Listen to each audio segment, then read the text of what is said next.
राष्ट्रपति भवन में रूस के प्रेसिडेंट व्लादिमीर पुतिन के लिए स्टेट डिनर होस्ट किया गया, जिसमें कांग्रेस के दिग्गज नेता शशि थरूर को तो निमंत्रण दिया गया, लेकिन कांग्रेस अध्यक्ष खड़गे से लेकर राहुल गांधी तक किसी को बुलावा नहीं गया। और अब इसी पर सियासी रण छिड़ गया है। दूसरी तरफ सीपीआईएम के बड़े नेता हनान मोल्लाह इसलिए विचलित हैं क्योंकि पीएम मोदी ने व्लादिमीर पुतिन को रशियन में ट्रांसलेट की गई गीता क्यों दे दी।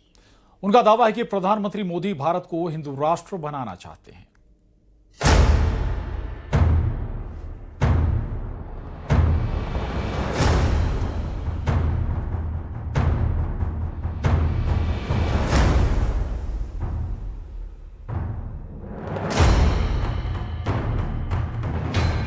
एलओपी के साथ जो भी बाहर से आते हैं उनकी मीटिंग होती है। ये वाजपेयी जी के टाइम होता था, मनमोहन सिंह जी के टाइम होता था, ये ट्रेडिशन रहा है। बट मोदी जी इस नॉर्म को फॉलो नहीं करते हैं। प्रोटोकॉल होता है, कोई भी विजिटिंग डिग्नेटरी एलओपी से मिलते हैं और रिक्वेस्ट करते हैं तो मिलते हैं। अब भगवान जाने किस बात का डर। रूस के राष्ट्रपति पुतिन की भारत यात्रा के ऐन पहले राहुल गांधी ने एक विवाद छेड़ा। उनकी बहन प्रियंका वाड्रा ने भी उसमें सुर में सुर मिलाया। कल राहुल गांधी, प्रियंका गांधी और कांग्रेस इस बात से परेशान थे कि राष्ट्रपति पुतिन के भारत दौरे पर लीडर ऑफ अपोजिशन को पुतिन से नहीं मिलने दिया जा रहा।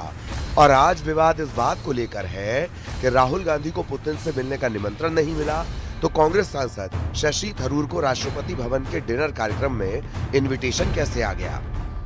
बड़ी खबर यह है कि राष्ट्रपति भवन में पुतिन के सम्मान में आयोजित स्टेट डिनर के लिए कांग्रेस सांसद शशि थरूर को भी निमंत्रण मिला है।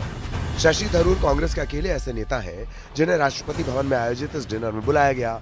सूत्रों के मुताबिक इस कार्यक्रम में राहुल गांधी या कांग्रेस के किसी भी नेता को नहीं बुलाया गया, सिर्फ शशि थरूर को ही निमंत्रण मिला है। अब इसी पर सियासी घमासान है। देखिए, विदेश कार्य समिति के अध्यक्ष के रूप में मुझे बुलाया गया, तो मैं क्यों नहीं जाऊँ? ये तो मैं हमारे फर्ज से जाता हूँ। जिन्होंने इनविटेशन दिया उन्होंने भी कमाल किया और जिन्होंने इनविटेशन लिया वो भी कमाल कर रहे हैं। प्रोटोकॉल ये है कि जब किसी विदेशी मुल्क का हेड ऑफ द स्टेट आता है तो वो भी मिलने की इच्छा जाहिर करता है कि उसको अमुक नेताओं से मुलाकात करनी, जिसमें नेता प्रतिपक्ष भी होगा। एक विवाद लेफ्ट ने भी छेड़ दिया।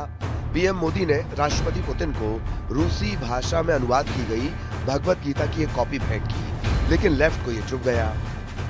उसके पास जो माल है वही करेंगे ना। तुम्हारे पास चाय है तो चाय पिलाओगे, कॉफी है तो कॉफी पिलाओगे, उसके बाद गीता प्रेजेंट करेंगे। उसका तो हिंदू राष्ट्र बनाना है ना, तो हिंदू राष्ट्र बनाने के लिए दुनिया को दिखाना है हिंदुत्व की बुनियाद क्या है। गीता का हिंदुत्व और मोदी के हिंदुत्व अलग है। इंडिया अलायंस की एक ही पहचान, करो हिंदू आस्था का अपमान। रेवंत रेड्डी के बाद अब हनन मोल्लाह लेफ्ट के नेता ने बोला है कि गीता माल है, मतलब गीता को माल से तुलना करना।